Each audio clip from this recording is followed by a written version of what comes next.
Buenas tardes, permitidme que en nombre de la editorial os dé la bienvenida y las gracias por acompañarnos en este acto de presentación de Memorias de Luthier.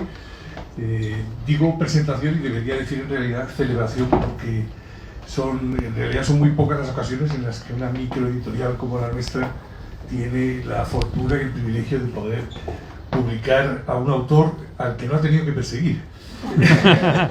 Y que afortunadamente, y debo decir también que muy inesperadamente, se presentó con una propuesta obviamente irrechazable. Hubo que simular durante unas horas un cierto reparo, pero obviamente la decisión estaba hacer tomada como antes si incluso de que se la compartiera a Belén, a quien también debo darle las gracias por el fabuloso trabajo de edición que ha hecho con este libro. Y bueno, siguiendo con los agradecimientos, también quisiera una vez más dar las gracias a Tipos Infames, que es un placer poder celebrar este acto aquí. Y también, bueno, pues para seguir y a finalizar con los agradecimientos, voy a presentar muy brevemente a dos personajes a quien todos seguramente conocéis muy bien. A los ilustres inquisidores que van a someter a Carlos a un muy plácido interrogatorio, porque además vienes con jet lag y no está la cosa como para abalanzarse sobre el autor. Pero bueno, a Máximo, que además poco le falta ya para convertirse en nuestro musicólogo de cabecera, dado que también es autor de la casa y siempre nos echa un cable con estas y muchas otras cosas, y con quien esperamos también seguir trabajando en el futuro.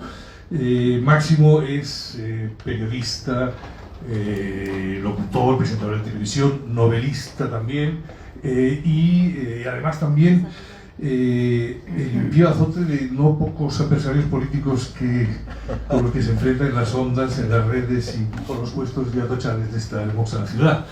Y qué decir de Darío Galanti, otro gran iconoclasta a quien le debemos la fundación de una de las revistas satíricas más divertidas del reino, Mongolia. También historietista, ilustrador, guionista. Argentino, por supuesto, paisano de nuestro queridísimo autor. Pero bueno, dado que me cupo el privilegio de presentar a los inquisidores, voy a concederle a Máximo el privilegio de presentar a Carlos y a su obra. Bueno, estoy encantado de estar aquí. Buenas tardes a todos. Yo dije sí a presentar Memorias de Luthier, el libro de Carlitos, como le llama todo el mundo, supongo que para distinguirte de Pucho, ¿no? Que exacto, Pucho es Carlos. sí, porque él es menor que yo. Claro. No, en serio, sí. Entonces yo soy Carlitos y él es Carlos. Bueno, dije sí antes de leerlo solamente por la devoción y el respeto que siempre he sentido hacia el Luthier, que supongo que comparto con vosotros. Y después de haberlo leído, pues estoy encantado de haber dicho que sí y de estar hoy aquí, porque me ha parecido un libro, como decimos en España, cojonudo. Un libro que es el complemento perfecto para otro, también cojonudo, de Carlitos, como lo llaman todos, que se publicó en 2007, llamado Los Juegos de Mastropiero, que también recomiendo a todos los fans de Luthier, porque vienen ahí todos los artificios del lenguaje que utilizan para hacernos reír, acrósticos, trabalenguas, contrapiés, están todos sus recursos humorísticos. Bien, cuando Memorias de un Luthier se publicó en Argentina hace 5 años, un periodista que acompañaba al autor, disculpa, no me acuerdo del nombre ahora, dijo que era una especie de Biblia laica, que este libro era una especie de Biblia laica para la comunidad de feligreses que somos todos los fans de Luthier. Y yo, la verdad es que no puedo estar más de acuerdo con esta definición, porque desde que los descubrí a comienzos de los 70, yo creo que mi primer disco fue Cantata Laxatón, pues ahí hay piezas que 50 años después aún sigo cantando en la ducha. No sé si os pasa a vosotros, ¿no? La pieza en forma de tango, por ejemplo, la tarareo mucho en la ducha. Cuando llego al bulín que vos dejaste. Y no solo han sido desde entonces, desde el año 72, vivía todavía el caudillo, no solo ha sido una fuente inagotable de placer humorístico, musical, sino también, fijaos qué cosa más curiosa, Luthier para mí ha sido una piedra de toque para averiguar mi compatibilidad con otras personas. Es decir, yo me encontraba con alguien Pero ¿cómo? ¿No te gusta Lelutier? ¿Pero cómo puede ser eso? Yo no puedo ser tu amigo, lo siento mucho. Evidentemente tienes virtudes, pero es que no puede ser, ¿no? Muy bien. Tengo pocas piedras de toque de este tipo, de verdad. Los Beatles sin duda es una. No puedo ser amigo y mucho menos pareja de alguien a quien no le gusten los Beatles. Y de hecho es que considero a Lelutier como una especie de Beatles del humor. Para mí son eso, ¿no? Porque tiene una calidad musical extraordinaria y tienen también, bueno, ellos tienen todavía más humor, ¿no? Pero los Beatles tenían también mucho humor. Una vez escribí un corto en el que un matrimonio se separa porque ella descubre tarde, ya después de casados, no que él le pone los cuernos con otra mujer, sino que en vez de gustarle Lelutier, le gustan los hermanos Calatrava. Y entonces el juez considera eso motivo suficiente para conceder el divorcio. Bien, ¿qué es este libro? ¿Qué es Memorias de Lelutier? Pues un freudiano os diría que es el producto de una mente enferma, el fruto literario de un neurótico obsesivo que a lo largo de 50 años de existencia del grupo, 7.500 representaciones en 150 ciudades del mundo, ha ido anotándolo absolutamente todo, desde dónde tocaban, cuánta gente asistía a los conciertos, si se reían mucho, poco, nada. Parece ser que aquí en el Marquina, cuando actuaron la primera vez, se rieron nada. ¿Qué instrumentos informales se crearon para la ocasión? ¿Quién se peleó con quién? Claro, dicho así, podía parecer que el libro es una especie de informe policial de las actividades de una célula subversiva de humoristas. Pero aunque es cierto que tiene mucha de la minuciosidad factual de una ficha policial, lógicamente el libro es mucho más que eso, ¿no? Tiene anécdotas, por ejemplo, como cuando el resto de Lelutier mandaron a esparragar a Carlitos porque intentó colarles una pieza de claqué, de tap dance en el espectáculo, una pieza absurda. Le dijeron, mira, esto no va. Tiene el relato maravillosamente contado de agonías creativas, como la creación del teorema de Tales. Dos segmentos de una recta, dos segmentos cualesquiera. Primero intentó ser de Pitágoras, el teorema de Tales no salía como Pitágoras. En cambio, nadie sabe por qué Tales entró a la primera. Primero intentó ser en 2×4, tampoco pudo ser, tuvo que pasarlo con Pasternari, entonces ya ahí la música empezó a fluir como un torrente de montaña. Tiene también el relato muy dolorido a veces, ¿no? De, como decía el bolero aquel, de todo lo que pudo haber sido y no fue, de canciones y números que nunca llegaron a ver la luz porque, bueno, pues porque no cuajaron o el resto del grupo no consideró que debían formar parte del espectáculo. Es un libro muy variado, os lo vais a pasar pipa. Decía nuestro añorado Marcos Munstock, que falleció hace relativamente poco, que una de las características de Carlitos es que reconstruye muy bien todas las anécdotas vividas por él o por el resto de Lelutier, luego las recrea, las cuenta de forma que atrapan mucho, ¿no? Pero además, con el paso del tiempo, el tipo va aportando, es decir, va añadiendo elementos de su cosecha, y que mucha gente se ha comprado el libro en Argentina varias veces para ver si había añadidos, para ver si había material extra, ¿no? Y poder leer con gusto, ¿eh? Aquí ya sabéis que eso de aportar nos encanta. Ahora que estamos en campaña política, pues dejadme que haga referencia a algunos añadidores natos. El presidente Aznar, por ejemplo, cuando añadió a la guerra de Irak lo de las armas subversivas. El presidente Zapatero, cuando en plena crisis económica dijo que añadió de su cosecha que estábamos en la Champions League de la economía.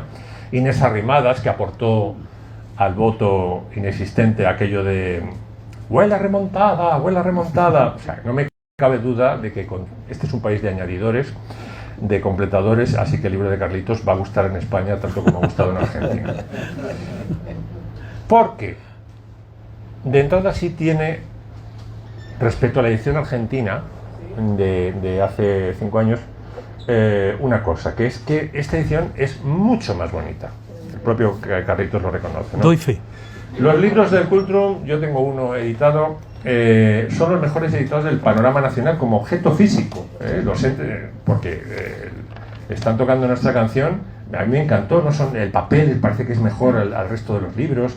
Tiene esta cubierta en blanco y negro que le da como un toque intelectual, como un libro de arte y ensayo, no sé, mola mucho, ¿no? Los colorines que les ponen ahora para que destaquen en la mesa de novedades, tiene esta solapa mágica para marcar, sirve como punto de lectura y también para cerrar el libro, en fin.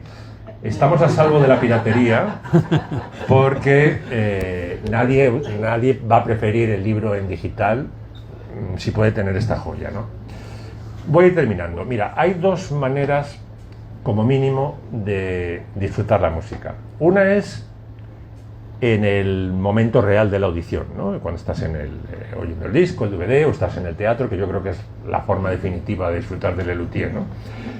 Pero luego está el placer de lo que yo llamo la música evocada, que es igual que nos pasa en el cine, que cuando al cabo de meses o años comentamos con alguien una película que ambos hemos visto, ¿no? Nos vuelve a emocionar, de otra manera evidentemente, pero a veces incluso con más intensidad, porque tú cuando, yo qué sé, Rebeca, empiezas a hablar de Rebeca cuando la viste en su día, ¿no? Evocamos también el tiempo en que la vimos y con quién la vimos, que a lo mejor es una persona que ya no está, ¿no? Y bueno, eso es maravilloso, el poder recuperar, aparte de la escena, todas las circunstancias que rodearon al visionado de esa película. Bueno, pues yo creo que Carlitos, con este libro de Memorias de Lelutier, ha hecho eso. O sea, nos permite ahora disfrutar de la música evocada, porque cuando empecéis a leer, sí, tal, la canción, y os empezará a sonar en la cabeza, que es otra forma de disfrutar de la música, ¿no? Canciones que a lo mejor, como la que cantaba yo hace un momento del Teorema de Tales, que por cierto la compuso él, oímos por primera vez en la adolescencia, fíjate, yo en el 72 era adolescente, y que gracias a él tenemos el privilegio de volver a descubrir con más detalle, porque da muchas pistas y muchos detalles eso de la pieza, ¿no? Para poder degustarla con más intensidad. Así que por esa magia hay que decirle a Carlitos, la magia que nos permita volver a revivir, aunque sea una parte chiquita de nuestra vida, pues hay que darle gracias y hay que darle la enhorabuena por el libro. Muchas gracias, muchas gracias. Qué lindo.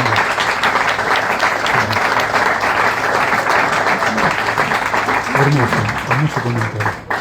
Yo no me escribí nada. Ya vengo a improvisar.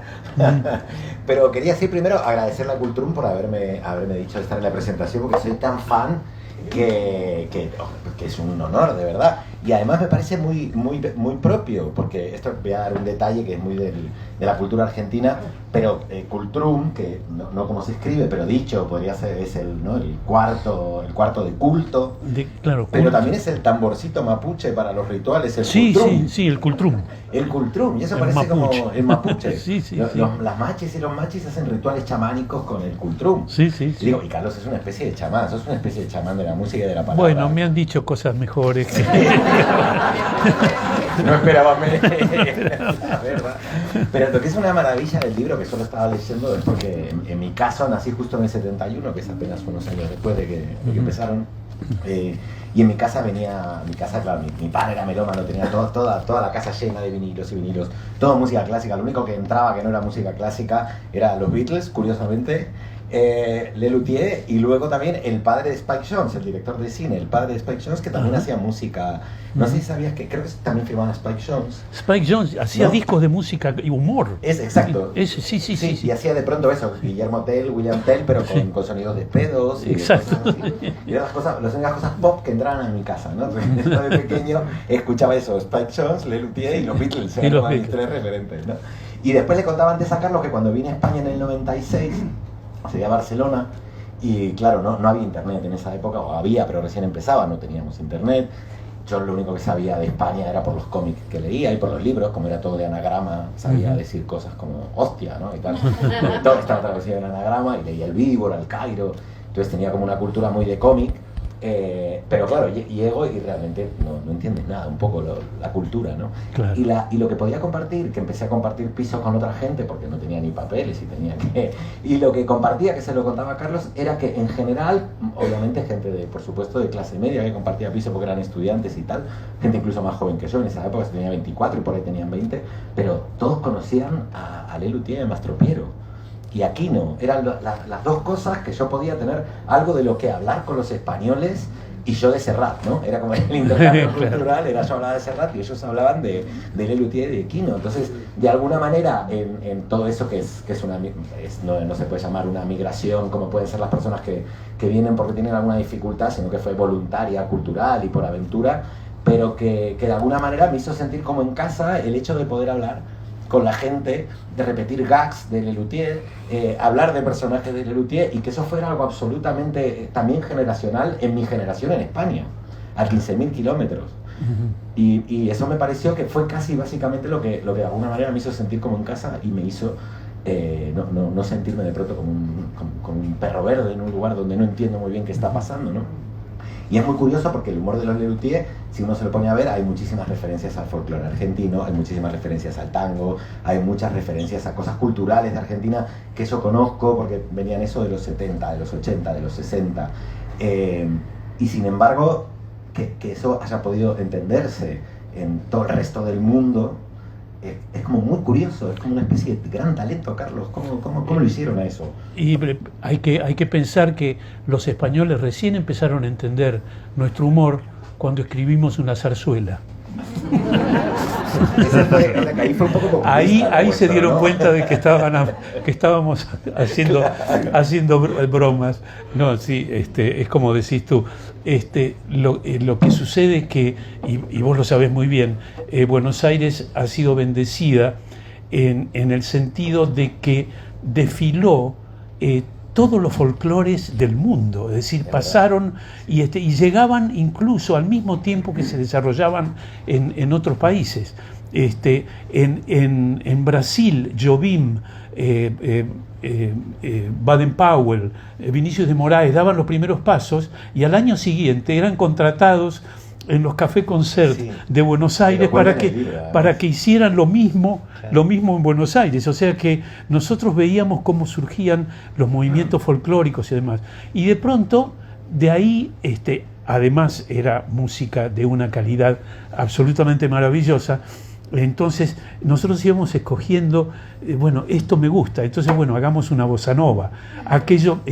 Descubríamos las películas de Maurice Chevalier y salíamos corriendo a escribir una java o un valsecito francés. La música rusa nos atrapó por todos lados y hicimos creo que hasta 2 óperas rusas. O sea que con que Buenos Aires era un poco Babel, ¿no? Era una Babel, era francamente tan multiétnica, ¿no? Hay que recordar que la última ciudad de América importante, digamos, es Buenos Aires, y ahí fueron a parar en primer lugar los españoles, en segundo lugar los italianos, después tuvimos la inmigración judía, y después de los países del este, ¿no? Polacos. Primero el adelantado don Rodrigo. El adelantado, sí, fue el primero que llegó. Exacto. Porque se equivocó y entró por abajo. Y claro, pobrecito se encontró con todo fundado. Ya llegó tarde a todo. Y terminó preso en la isla de Puerto Rico, ¿no? Sí, así que yo creo que todo eso contribuye a la génesis de todo esta cosa que no es que hemos inventado nosotros, porque yo creo que casi desde Mozart en adelante hubo mucha gente que hizo lo mismo que estamos haciendo nosotros. Pero el hecho de que Buenos Aires haya sido un lugar de paso de tantas etnias y de tantas culturas, ¿no? La cultura sefaradita, que era ya directamente una mezcla de judíos españoles, de la cual yo desciendo un poco, ¿no? También. Contales de tu mamá. De mi mamá. Mi mamá es... Los marranos, ¿no? Sí, claro. Mi mamá es hija de turcos, pero de unos turcos muy raros, que en el año 1500 hablaban, no en el año 1500, cuando vino mi abuelito para Buenos Aires, viajó desde Esmirna, tomó un barco, él hablaba español, y ustedes lo deben saber muy bien, que es un español muy especial, un español que se llama sefaradita o ladino, ¿no? Que es como que se cristalizó en un vallecito de en medio de Turquía. Y claro, estos tipos que no tenían contacto absolutamente con nadie, siguieron hablando entre ellos en el mismo idioma que hablaban cuando a Isabel la Católica se le ocurrió rajarlos a todos. Y siguieron hablando y atesorando el idioma. Y cuando llegaron a Buenos Aires siguieron hablando de esa manera.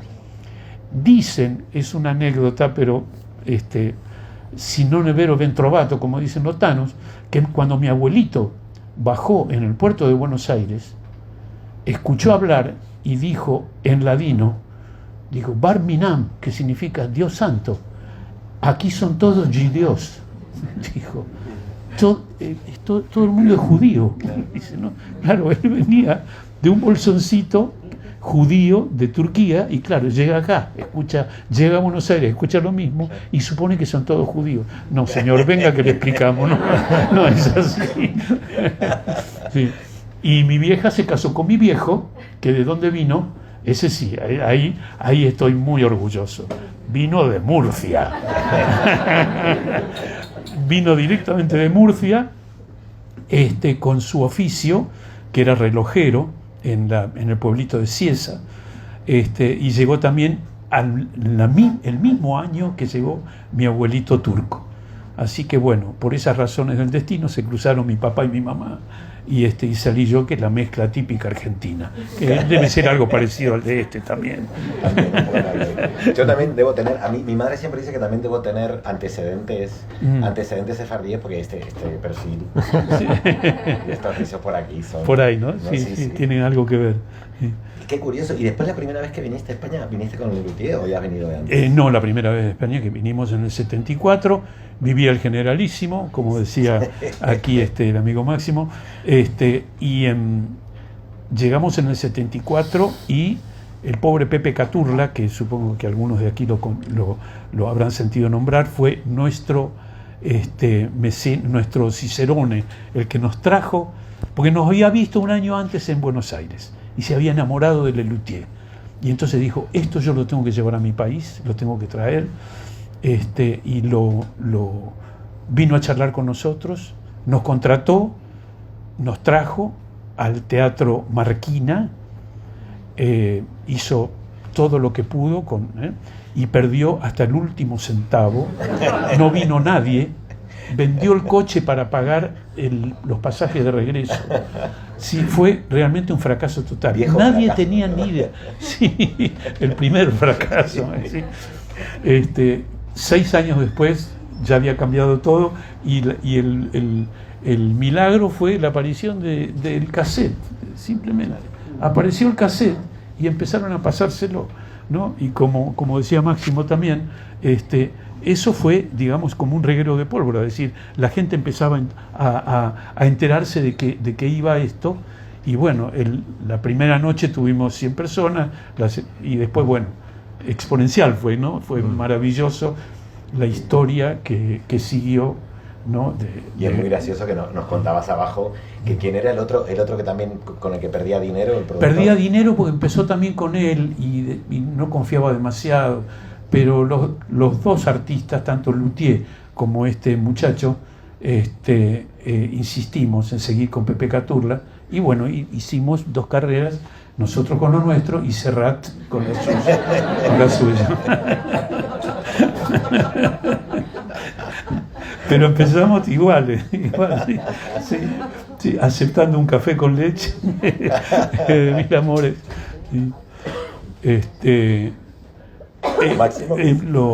No, yo quería... Sí, di. Siempre que veo un grupo creativo, siempre pienso, yo como he leído muchos cómics de Marvel, siempre los veo como patrullas de superhéroes, ¿no? Y entonces voy a preguntarle esta tarde a Carlitos cuáles son los superpoderes de cada uno, porque entiendo que hacéis bastantes cosas en común, ¿no? Pero de alguna forma alguno tenía que tener una especialidad, ¿no? Y que eso le permitía combinarse con otro. Me gustaría que hablaras de lo que más te gustaba a ti o de lo que más crees que se te daba mejor ¿Y con qué otro luthier o con qué otros dos luthiers? Porque formabais como pequeños comandos, ¿no? Pequeñas sí. células dentro del se grupo. daban células. Una típica era Carlos Pucho y Jorge Marona, que se reunían ellos dos siempre a vuestras espaldas. a nuestras espaldas, y después venían con cosas terminadas. O sea que hay un enorme porcentaje de las obras de Lelutier que están firmadas, letra y música, las dos cosas, que dice Pucho Marona, y indistintamente, no sé quién escribió una cosa y quién la otra. Y yo tenía un gran approach con Marcos Munstock. Con Marcos yo me llevaba muy bien desde adolescentes, y combinábamos muy bien y nos reíamos de las mismas cosas y demás. Pero lo que de pronto dice Máximo acerca de quién fue la figura, yo quiero rescatar siempre que paso por acá, por este tema, quiero rescatar una figura que creo que fue tal vez el numen, se dice, el que crea, ¿no? Gerardo Massana. Gerardo Massana era tan solo 5 años mayor que todo el resto de los compañeros, de todos nosotros. O sea que cuando yo lo conocí a él, en el coro de la Facultad de Ingeniería, en la Universidad de Buenos Aires, él ya se había recibido de arquitecto, se había casado. Era un muchacho que se había casado ya, ¿no? Y vivía solo, además, ¿no? No, yo vivía con mis papás, claro. ¿No? Recién empezaban mis escarceos con algunas sopranos, contralto del coro de ingeniería, pero Gerardo no. Y Gerardo tenía una cosa adentro, tenía una semilla tan increíble que cuando yo lo escuché por primera vez hablar y contar las cosas que se le ocurría, yo dije, yo quiero estar al lado de este tipo, quiero juntarme, quiero absorber, y él fue el primero que vino al un ensayo del coro. Nosotros nos reuníamos los jueves y los sábados en la Facultad de Ingeniería, y ahí había un coro de 40 personas dirigida por un director. Y hacíamos música muy clásica, Salmo de Sweelinck, madrigales de Palestrina, las pasiones de Bach. Es decir, era todo una cosa muy en serio, ¿no? Y estábamos todos, los que estábamos ahí, adorábamos todo eso, nos encantaba, ¿no? Se trataba de ir a cantar ese tipo de música, ¿no? de la clásica. Y Gerardo un día cayó en un ensayo y dijo, muchachos, ustedes saben lo que descubrí en un arcón del baúl de mi abuelito, catalán era Gerardo, en un arcón del baúl de mi abuelito encontré una ópera en joda. Se dice así, ¿no? Sí, se entiende, ¿no? Sí. ¿Cómo una ópera en joda? Sí, una ópera, pero que es cómica y está perfectamente a nuestra altura. Es decir, nosotros podemos juntarnos, ensayarla y representarla. ¿Representarla a quién? Al resto del coro, no en un teatro. Y entonces dice, ¿quién se anota? Y yo hice así, sin haber visto la partitura, ¿no? Marcos Munstock levantó la mano, Daniel Rabinovich levantó la mano. Éramos 4 solamente. Esto fue en el 63. Nos juntamos a ensayar en el 64. Nos juntamos a ensayar y en un ensayo, en una fiesta del estudiante, nos juntamos todos y representamos la ópera Il figlio del pirata, con música de Mangiagalli y libreto de Juan Martín de la Cuesta, gallego, de aquí. La ópera era española. Y fue un exitazo, pero un exitazo. Eso fue en el 64. Y un año después, Gerardo viene otra vez y dice, muchachos, ¿tienen ganas de hacer? Y yo le digo, ¿otra ópera? No, esta vez se me ocurrió otra cosa. ¿Y qué se te ocurrió? Quiero hacer fue terrible, dijo, quiero hacer una parodia de la Pasión según San Mateo. Una obra que dura 4 horas y que no sé, es el universo de la música. Una parodia una parodia, no de esa longitud, más pequeña, ¿no? Pero porque esta vez quiero escribir yo la música, me dijo, ¿no? La vez anterior era una ópera ya escrita, ¿no? Y yo quiero escribir la música. Entonces, yo me anoté enseguida también, bueno, y a ver, aquí. Creo que haber tocado algo, sí, ahí está. Ahí va. Hola. Y entonces, y dijo, y tengo un tercer elemento para hacer. Voy a invitar a todos los que quieran participar. Ahí ya se necesitaba el evangelista que cantara, que quisiera de Jesús, todo, porque era la pasión. Dice, y se me ocurrió, para contraponer bien los dos temas, de sacar el texto bíblico y basarlo en el prospecto de un laxante. ¿No? O sea, directamente ¿cómo se dice? El pecado, no, el sacrilegio. El sacrilegio. Y lo último, y todo esto es idea de él, solito. Y lo último, y me falta un tercer elemento. Yo primero pensé en hacer la cantata esta, que se va a llamar Laxatón. Pensé hacerla con órgano, pero le di vueltas y vueltas y me entusiasmó más otra cosa: construir instrumentos raros. Eso dijo, construir instrumentos raros, que lo aprendamos a tocar y que la orquesta sea toda una orquesta absolutamente inventada así para hacer esta obra.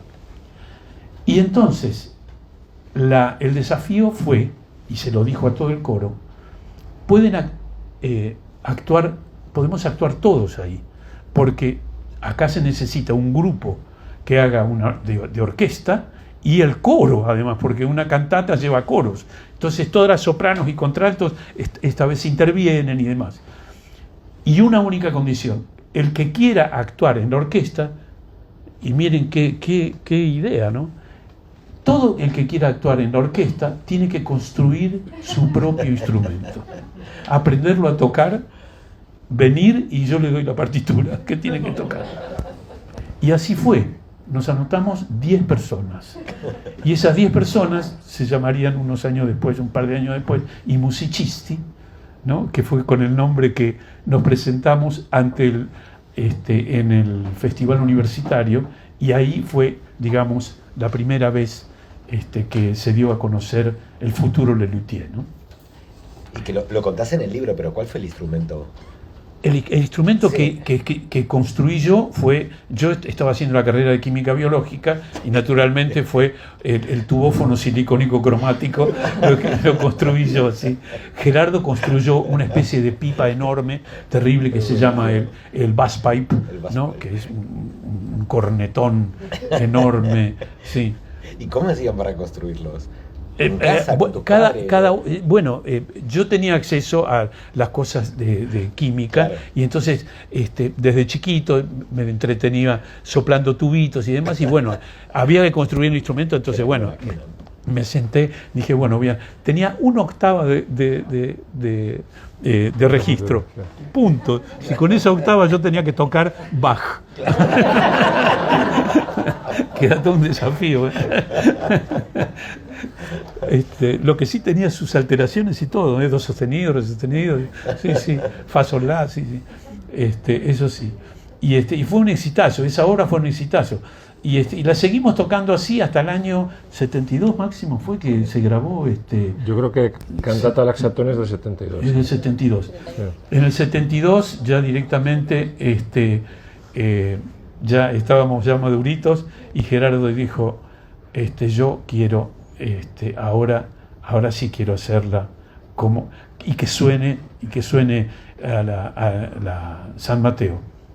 Y entonces en esa época ya había entrado, un par de años antes creo, o por ahí, había entrado López Pucho.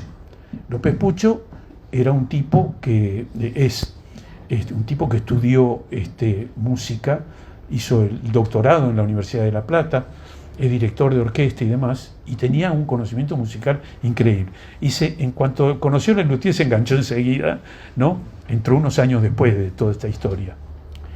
Y cuando Gerardo decidió orquestar la cantata Laxatón, tomó toda la partitura y le dijo: maestro, esto es su tarea, porque yo ahí no llego. Me manifiesto totalmente incapaz de llevar adelante una cosa así. Y Pucho hizo una orquestación que los 4 primeros compases, yo te digo, ponés el disco de la pasión de Bach y no distinguís la de Laxatón de la de Bach. Es increíble, increíble. Pero es impresionante la sonoridad con esos oboes que empiezan al unísono con la cuerda, y el obstinato de los violonchelos. Todo, exactamente todo, solo que el texto es ligeramente diferente.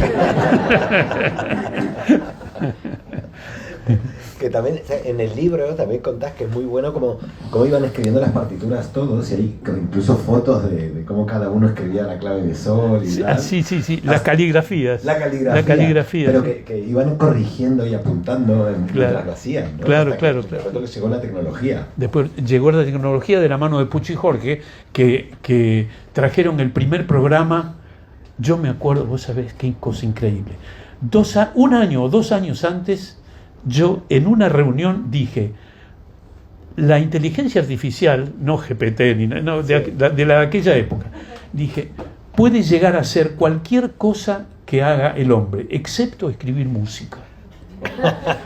Excepto escribir música. Yo dije, no se puede escribir música, porque escribir música es como pintar un cuadro. Es decir, no es algo mecánico. Uno puede escribir una sucesión de notas de muchas distintas maneras, y hay algunas que son estéticamente más bonitas, ¿no?, de escribir en el pentagrama que otras. Yo reconozco cuando una persona no sabe escribir, porque veo una partitura. Qué bonita caligrafía tenía Bach, ¿verdad? Ay, sí. Y Ana Magdalena. Y Ana Magdalena, sí, con los cuadernitos de. Y entonces a mí se me ocurrió en el libro, puse 6 fotografías chiquititas de la clave de sol de cada uno de los luthiers, ¿no? Sí, de puño y letra, ¿no? Sí. Como para, esta es una muestra, ¿no?, de cómo escribía cada uno. De mis partituras, perdón, Máximo. No, que hablabas de los conocimientos de Massana, de musicales y de Pucho, ¿no? Yo, una de las cosas que más me impactó, yo tengo formación clásica, no he ido al conservatorio, pero vamos, he tocado en un grupo de música antigua y tal, y conozco muy bien el lenguaje, ¿no? Y una de las cosas que más me impactó cuando escuché por primera vez a Lelutier era el nivel es que había polifonía, había contrapunto, pero estos tipos, ¿de dónde salen? Y al mismo tiempo había un humor absolutamente universal, ¿no? Me impactó muchísimo. Y he de decir una cosa más, he visto que antes de I Musicisti me he enterado que Massana tuvo un grupo que se llamaba Triste España Serenaders, ¿puede ser? Los Triste España Serenaders. Bueno, era un grupito vocal de 2. Has de saber que yo grabé un doble álbum con el Atrium Musicae, un grupo de música antigua que se llamaba La España, basada en el tema en el que está basado Triste España. Y claro, cada vez te siento más conexión con vosotros, porque estos tíos conocen. El original, ¿te acuerdas cómo se llama? Triste España sin ventura. Sí, de Juan de la Encina. De Juan de la Encina. Triste España sin ventura. Sí. Exacto. Sí. Me flipé, digo, qué cultura musical tienen estos tíos, ¿eh? Y era jovencito, ¿eh? Tendría, cuando los Triste España, Gerardo tendría 20 años. Supongo yo, y ya tenía un background, un conocimiento musical, pero absolutamente increíble. Yo quiero rescatar también, en Argentina hay un podcast que se llama La Hora de la Nostalgia, que una vez por semana o una vez cada 15 días nos tienen acostumbrados a 1 hora de discusión sobre Lelutier que sale por YouTube, que es muy divertido, muy interesante, y ya llevan 4 años y sin faltar un solo día. Y hicieron una serie de compulsas entre los youtubers que seguían el programa de cuál era la mejor obra de Lelutier, ¿no? O sea, que pusieran 10 obras, ¿no? De la mejor hasta la que ellos creían. Y hubo muchísima repercusión. El Don Rodrigo anduvo por allá arriba siempre, estaba como en primer lugar y demás. Y yo soy un columnista invitado de ese podcast. Okay. A mí me invitan de vez en cuando. Sí, y entonces yo voy y doy cátedra. Sí. Y cuando a mí me preguntaron cuál fue la mejor obra de Lelutier, yo dije, yo no sé si voy a desilusionar a la gente o qué sé yo qué, pero lo quiero dejar acá como para que queda y para que se entienda. Es una obra que escribió Ernesto Acher. Ernesto Acher fue 17 años luthier cuando Lelutier era un sexteto y después por distintas razones se fue. Él escribió una pieza de jazz. Él escribió todas las piezas de jazz. Todas las piezas de jazz. Pero yo a Ernesto lo rescato porque él escribió un poema sinfónico a lo Richard Strauss. Pero para sacarse el sombrero, y que se llamó, que es el cuento orquestal para la juventud, Teresa y el oso. ¿Qué le contás? Teresa y el oso, yo creo, el oso libidinoso. Máximo, yo creo que vos, en tu lugar de músico, yo creo que Teresa y el oso merece sentarse a escuchar y analizar la partitura. Sí.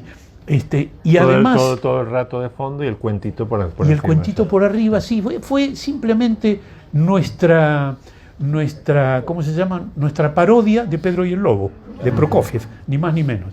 Cuando se nos cruzó Pedro y el Lobo, che, qué lindo sería hacer un poema sinfónico como Pedro y el Lobo. Bueno, pero lo primero que le cambiamos el sexo a Pedro para que sea, no para que tenga su trocito, claro, ¿viste? Así, y el oso libidinoso encima, ¿no? Sí, ahora Ernesto, cuando escribió eso, yo creo que se puso a estudiar 24 horas al día con Leuchter, creo que era Leuchter, y no me acuerdo quién más, eran dos grandes maestros de música de Buenos Aires, y se sacó un ojo, pero escribió una partitura, y además, como si esto fuera poco, se dio el lujo de deslizar citas en Teresa y el oso para ver si por ejemplo, digo una muy al pasar que me acuerdo en este momento, cuando sucede el hecho de que lo confunden al duque de Mantua con el duque Sigfrido, que es al quien están buscando, ¿no? Y que lo echan a patadas, porque le dicen, pero usted es el duque Sigfrido. No, soy el duque de Mantua. Me escapé de Rigoletto. Me escapé de Rigoletto. Y atrás suena Rigoletto, mezclado con la música. Sí, la cita de Cuesta Quellata, tiraratam, tiram, papá. Sí, suena Rigoletto. Y eso no es todo. Hacia el final de todo, ya cuando uno decía, bueno, ya está, metiste de todo, viene la parte más terrible de todas, que es cuando el oso libidinoso se transmuta, ¿cómo se dice? No se transmuta, se metamorfosea, ¿no? El molusco parduzco se metamorfosea en un duque hermoso y precioso, ¿no? En ese momento suenan los 4 primeros acordes enteros de la Metamorfosis de Richard Strauss, que es una obra... El que lo pille, que lo pille. El que lo pille. Yo en este libro, en la página esa, doy exactamente el lugar que hay que buscar para aquellos que quieran descubrirlo. Y van a escuchar los 4 compases. Y además está la partitura, la puse.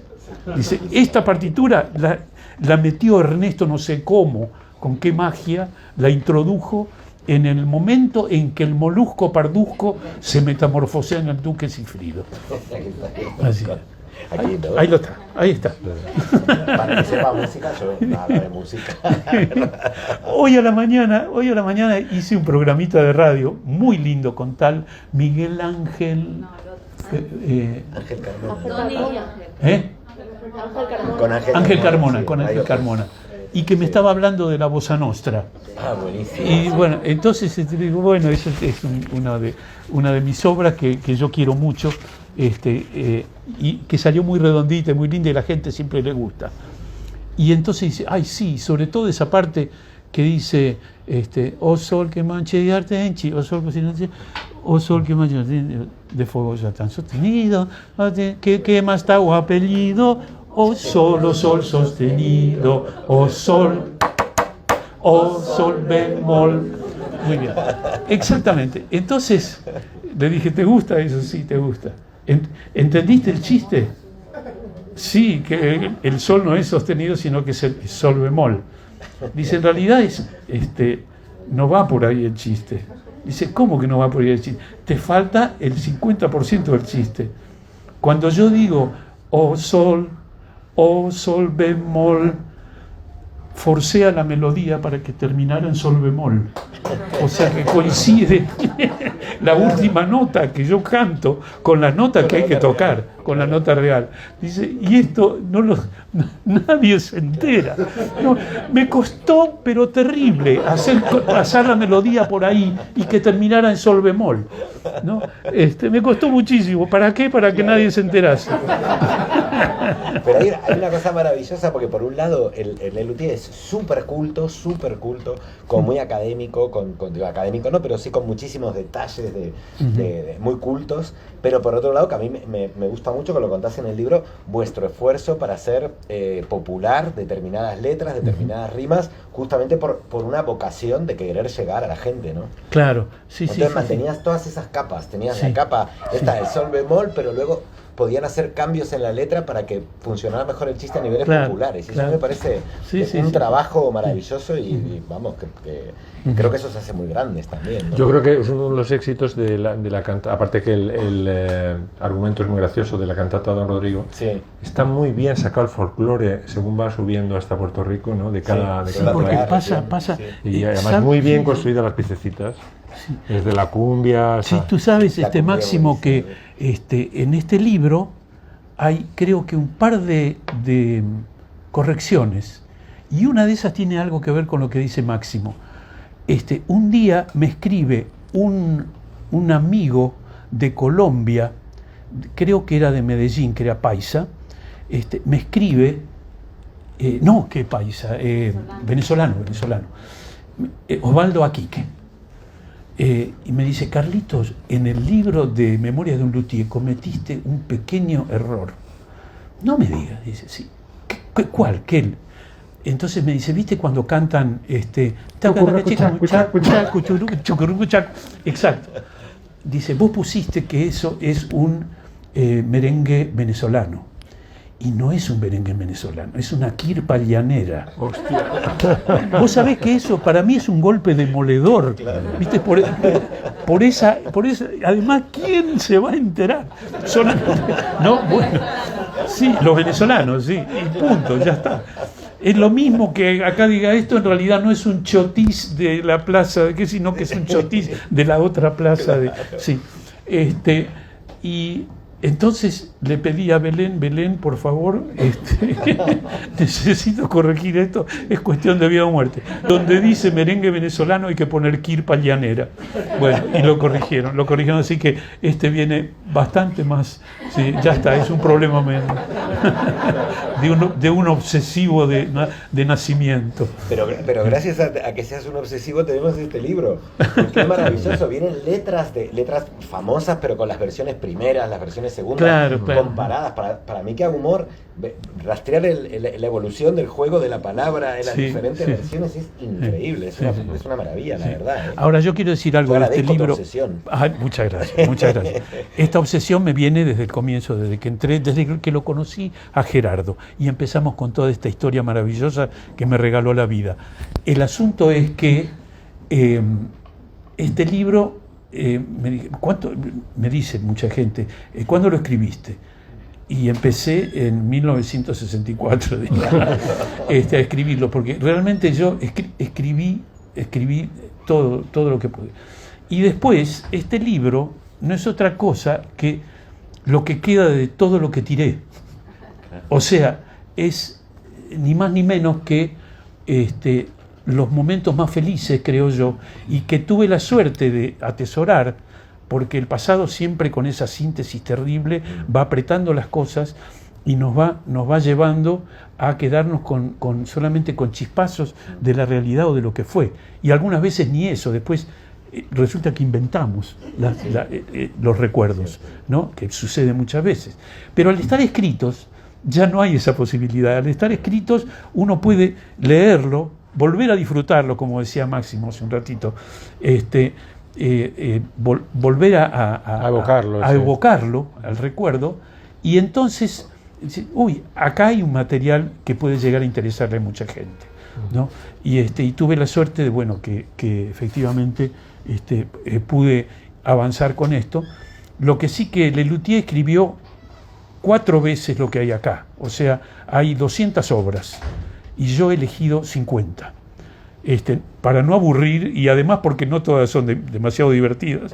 Hay disparos que no dieron en el blanco, y elegí las 50 que no solamente eran más bonitas y más lindas para mí, sino que tuviesen alguna historia atrás digna de ser contada, o si no, con alguna curiosidad o algún secretito de esto, que del sol bemol, por ejemplo, que a mucha gente le puede llegar a resultar divertido.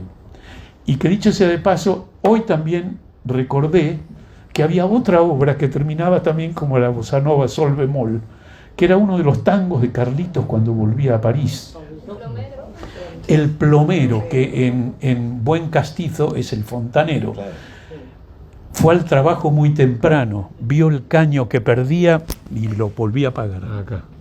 Aquí, el fontanero fue al trabajo muy temprano, vio el caño que perdía y se acercó. Sereno tomó el soldador en sus manos y soldó. Sí. Aquel que ha escuchado algún tango. ¿No es cierto, Alex? Acá tengo la maravilla de un invitado muy especial para mí, que es Alex Grigelmo, un académico de la lengua que he tenido el placer de conocer. Y músico Buenos también. Aires. Bueno. ¿Sabías que era músico o no? No sabía que era músico. Sé. Muy bien. Digamos, Julián, ¿estamos bien? ¿Queréis? ¿Alguna preguntita, alguna cosa? Si me dejan tomar un traguito de cerveza. Buenas tardes. Ya que el prólogo lo escribió el gran Marcos. ¿Cuándo os conocisteis, Marcos y tú? Porque fue anterior al coro de ingeniería, ¿verdad? No, nos conocimos en el coro de ingeniería, nos conocimos todos los luthiers. Bueno, no todos, Pucho no estaba en el coro, se agregó 4 o 5 años después. Pero en el coro de ingeniería estábamos Gerardo, Marcos Munstock, Daniel Rabinovich, yo y Jorge Marona, esos 5. Ernesto tampoco, Ernesto también vino de afuera, y Pucho también. Pero con Marcos... A cubrir una vez que Marcos estuvo enfermo. Exactamente, sí. Marcos estuvo enfermo casi un año, creo que fue en el 71. En el 71. Que no fue cuando le rompieron el vaso en la cara. El vaso en la cara fue ahí. Ah, fue ahí. Fue Nacha Guevara, ¿no? Fue ahí. Después de eso. Nacha Guevara le estampó un vaso. Nacha Guevara rompió un vaso así. Por celos artísticos, ¿no? Y se lo clavó en el... Porque, ¡Tenéis más éxito que yo! Porque nos aplaudieron más esa noche. ¿Vos podés creer? Qué fuerte.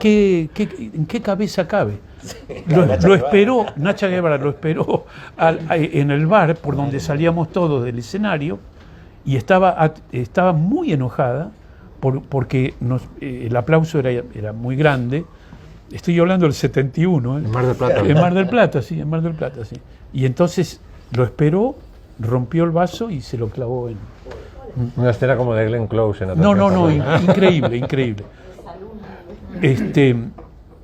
Así que, respondiendo a tu pregunta, a Marcos yo lo vi en cuanto entré en el Colegio de Ingeniería. Y ahí nos conocimos. Él cantaba en la cuerda de bajos y yo en la cuerda de tenores. O sea que esa era la única diferencia. Estábamos un poquito más alejados. Hola, perdón, a ver si puedo hablar porque estoy muy emocionada y muy nerviosa. Bueno, por favor. Quería preguntarte de todas las maravillas que tocabas al piano y que de todas las piezas, ¿qué es la que más te gustaba tocar? Te lo digo ya. Yo tuve una formación pianística absolutamente ecléctica, normal, común. O sea, estudié mucho piano yo quería tocar Chopin. Eso era mi sueño, era tocar Chopin. Y lo sigo tocando, y cuando empecé a tener una cierta técnica, era bastante jovencito, tenía 15, 16 años, tenía un muy buen profesor de piano. Mi profesor empezó a hacer unos experimentos con sus alumnos. Había una serie de partituras de un tal John Montes que tocaba junto con su hermana, si no me equivoco, con su mujer, tocaban los conciertos para piano y orquesta más conocidos, y él hacía una reducción para 2 pianos. O sea, el pianista solista, la partitura quedaba intacta, pero toda la orquesta después la reducía a un segundo piano. Y mi maestro, durante un par de años, escogió en el conservatorio parejitas de pianistas, y bueno, y les dio a cada uno una partitura. Y a mí me tocó, me acuerdo, el concierto en sol mayor de Mendelssohn para piano y orquesta, y además el número 5, el Emperador, de Beethoven. Muy difícil. Más luego toqué el número 1 de Tchaikovsky,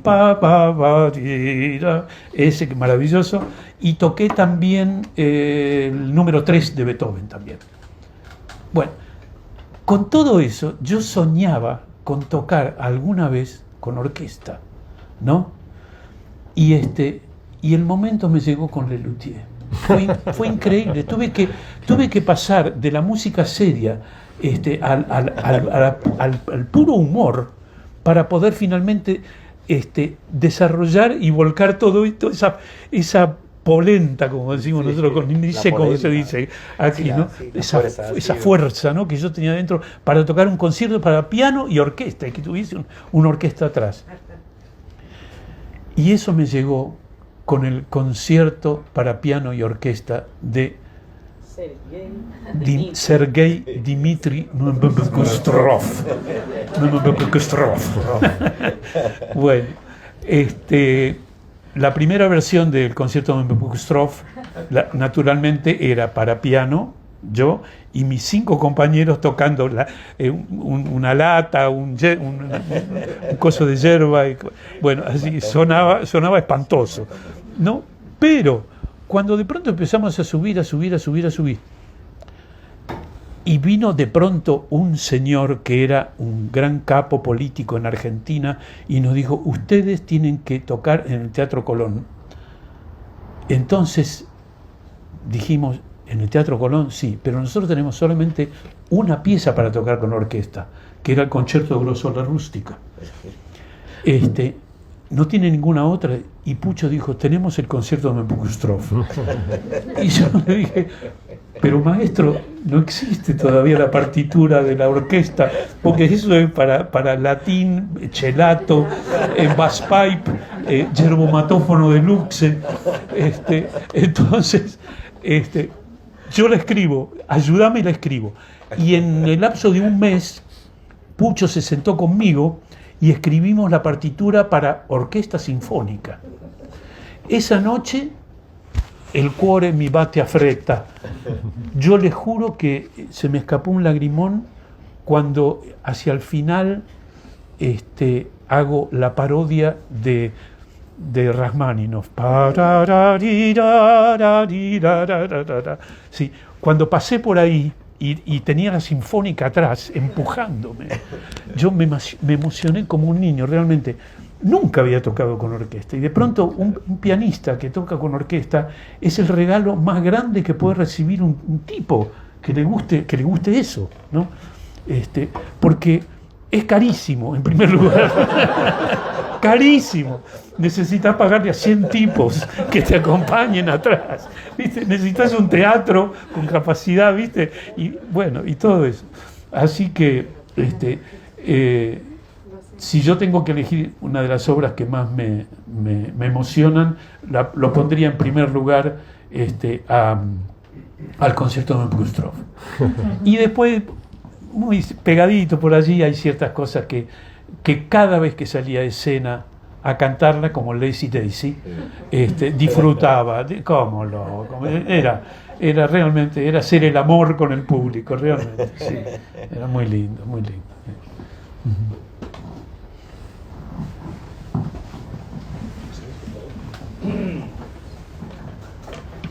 Muchas gracias.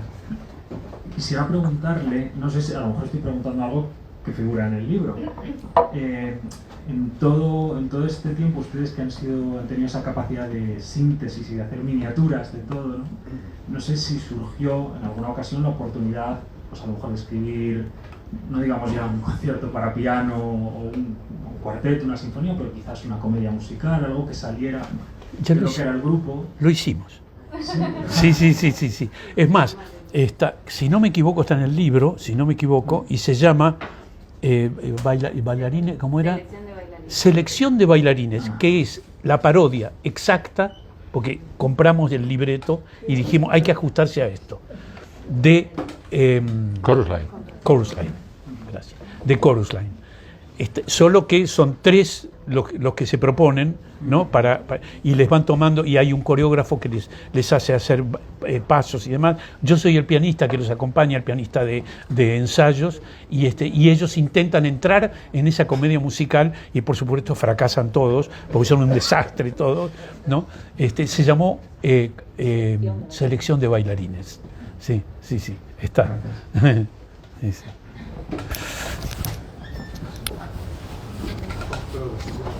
Sí, Carlitos. Mi viejo, ¿qué tal?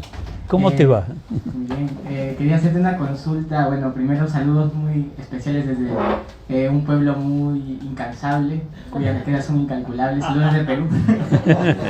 Ya me di cuenta. Mi pregunta va por ese lado. Estaba revisando el libro y quería saber si nos pudieras comentar un poco sobre ese fragmento de la cantata de Don Rodrigo, en donde hacen un valsecito peruano. Quería saber qué referencias tomaron, cómo se inspiraron para... La Flor de la Canela.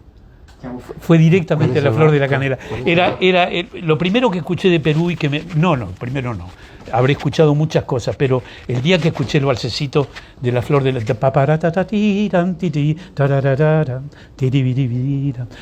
me enamoré realmente. Es algo tan original y tan hermoso y con un fraseo tan lindo.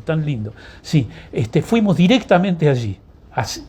Es decir, tenía que sonar a La Flor de la Canela. ¿Pero cuál es el balsecito? El balsecito es: somos los incas, incansables, nuestras riquezas son incalculables, incautos e incapaces, pero nuestras canciones son todas incantables. Así hay que separar ahí. Ahí Alex por ahí hace un esfuercito y logramos ponerle un guión. Bueno, en primer lugar, gracias por este libro que nos dejas y gracias por este espacio. Un par de preguntas. La primera, ¿en algún momento pensaron o se imaginaron que el trabajo de ustedes podría marcar a 2 o 3 generaciones tranquilamente? O sea, yo le contaba hoy a mi abuelo que iba a venir a verte y estaba emocionadísimo. De hecho, me pongo nervioso de solo pensarlo. Me mandó el dinero desde Estados Unidos para que comprara el libro. Entonces, a ver, las gracias. Eso por una parte, la recepción generacional. Y por otra parte, quería preguntarte si has visto el último show que está interpretando Lelutier y qué opinión te merece. Ajá. Voy a contestar en primer lugar tu pregunta porque la tengo bien clara. La segunda no tanto. La primera pregunta es como siempre se dice, si yo tuviera el diario del lunes. No sé si se dice algo así aquí también, ¿no? Claro, si yo tuviera el diario del lunes, yo sabría perfectamente a qué jugar o lo que sea. Nadie de nosotros en el coro de ingeniería vislumbraba el diario del lunes, ni se preguntaba absolutamente nada. Solo nos dedicábamos a divertirnos dentro de los ensayos, ¿no? Y del descanso que había entre la primera parte y la segunda parte, que era donde nos juntábamos para charlar y para cambiar todas estas ideas de música humor. Pero era consumo interno, era que eso se da en todos los órdenes de la vida. Ese consumo interno se da desde una oficina que trabaja envasando cosas o lo que sea, hasta un laboratorio de alta complejidad. Hay siempre grupitos que pegan los chistes en la pared, que tienen que ver con el tipo que está trabajando en el microscopio, y con detalles así. Consumo interno. De ahí que la primera representación de la ópera Il Figlio del Pirata fue para nosotros. Es decir, nos juntamos nosotros y decimos, miren lo que hicimos. Y todo el coro se rió, y la pasaron bárbaro y demás. Y después, cuando Gerardo dijo, yo quiero probar a ver qué pasa si salgo de la facultad, ¿no? del coro y hacemos esto. Yo creo que va a haber alguien que va a disfrutar y ¿te parece? ¿No estás pateando demasiado alto? ¿No? Así que la respuesta a tu pregunta es directamente no. Absolutamente no teníamos la más pálida idea de lo que estábamos gestando y lo que estábamos creando. Y eso fue un proceso tan gradual, tan infinitesimal, como dicen los matemáticos, ¿no? Como fue creciendo de una manera tan lenta que en algún momento empezamos a mirarnos el ombligo y a decir, señores, esto es algo más serio de lo que nosotros. Mi madre me dijo una vez una cosa. Yo le dije, mamá, ¿sabés qué estoy pensando? Que voy a dejar de trabajar de químico y porque me está quitando mucho tiempo de los ensayos de Lelutier. Entonces ella primero enjugó una lágrima y dijo, ¿estás seguro, Carlitos? Sí, estoy seguro. Y dice, porque, bueno, está bien, por un tiempo podés hacerlo, porque siempre tenés el diploma colgadito en la pared. O sea, en cualquier momento, cuando se te acabe este berretín, otra vez me sale, cuando se te acabe este caprichito tuyo, ¿sí? Vos sos químico, eso no te lo quita nadie, vos podés seguir trabajando. Y eso fue casi 5 o 6 años después de haber empezado. Y después empezaron a darse cuenta. Mi papá venía a casi todas las funciones y se sentaba en primera fila. Y veía el espectáculo y estaba enloquecido de ver lo que yo hacía, ¿no? Eso respondiendo a esa pregunta. Y a la otra, yo me limito simplemente a recordar que el grupo, lo que los gringos llaman el Dream Team, fuimos 5 personas, y lo vuelvo a repetir, Marcos, Daniel, Jorge, Pucho, Jorge y yo. Esas 5 personas duramos 50 años, y escribimos el 100% de todos los libretos y compusimos el 100% de toda la música. Nadie nunca se metió en el grupo a escribir música ni a cambiar cosas y demás. Fuimos autosuficientes, no fue una fábrica que fabricaba solamente ella todo, absolutamente todo. En el 2015 tuvimos la pérdida irreparable y terrible de nuestro más grande payaso, que fue Daniel Neneco, que era, según casi todo el mundo, era el más gracioso de todos, el que hacía llorar a la gente. La gente lloraba en esos textos que él se confundía al estilo de Cantinflas.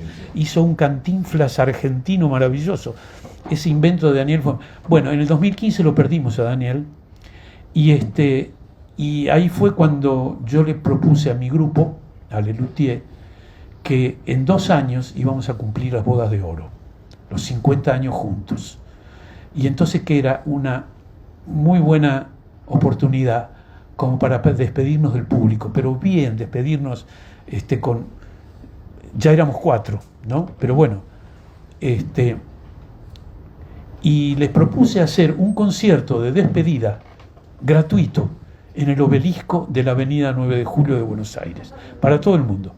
Y con un detalle más, que creo que es simpático, que la gente podía pedir el repertorio que quería escuchar esa noche, y lo que durara, ¿no? Ellos se iban a ir antes que nosotros.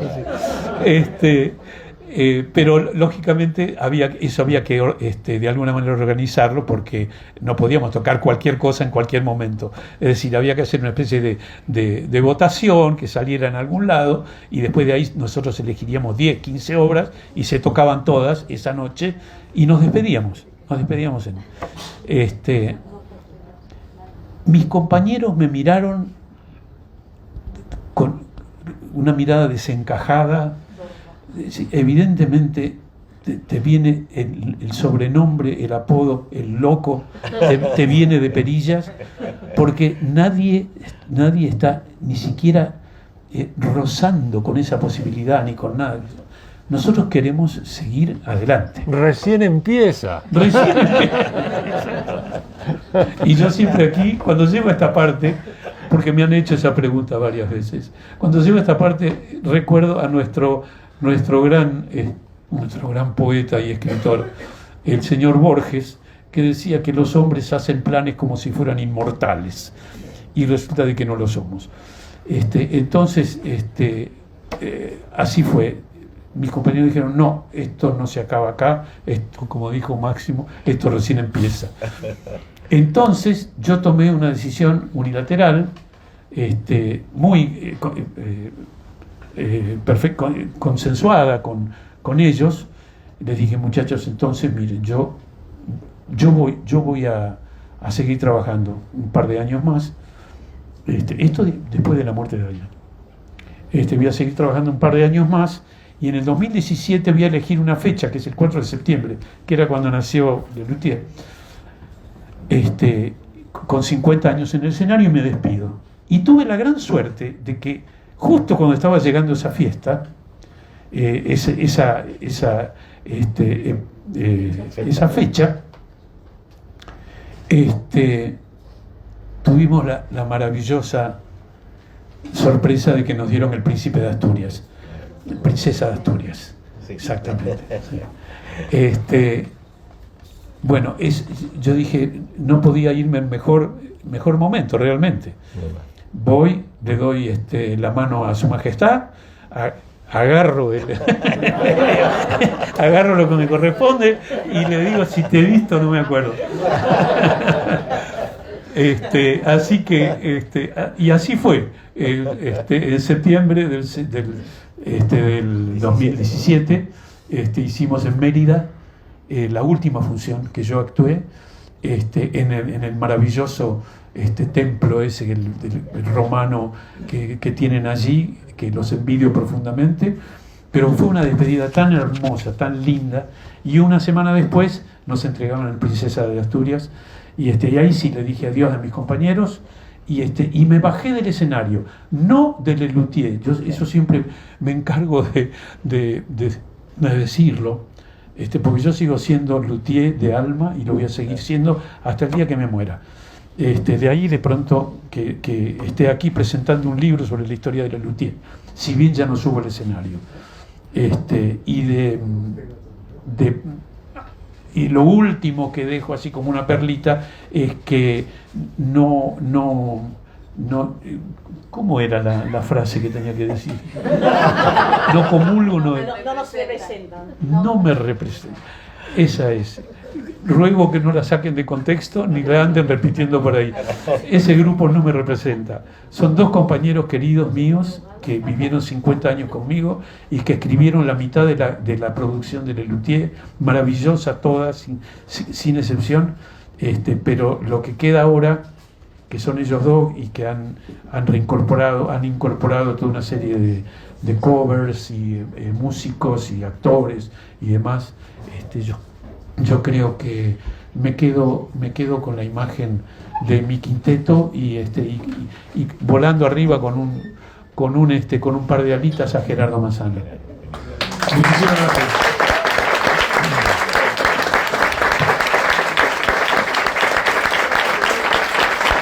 Muchas gracias. Encantado. Muchas gracias. ¿Tienes el boli ahí que nos tiene el disco?